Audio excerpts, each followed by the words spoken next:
Dzūkai grybus žiemai ruošdavo įvairiai.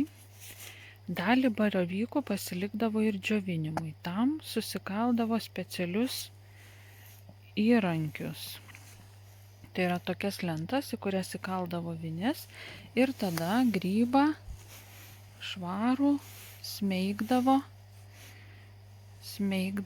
ant vinies ir taip džiovindavo. Dabar čia pas mus parodomasis filmukas ir taip džiovindavo susmaigstytus grybus. Matome šilbaravykę, dažniausiai auga ne po vieną, auga daug vienoje vietoje. Taip, tokiu labai gražus parodomasis, vėl matome vamzdelius.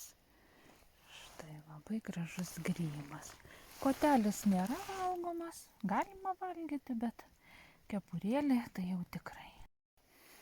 Na ir štai randame rudmėsę, irgi labai vertingas grybas, bet kaip mes juos mėgstam, taip ir kirmėlaitės jas mėgsta. Va, dėja šita yra jau pagraužta.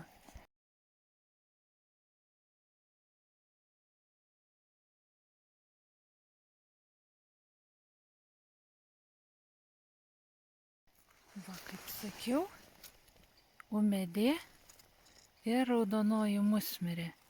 Jei nugramdysi, ūmėdės mažos irgi būna panašios formos, gali ir nesiskirti.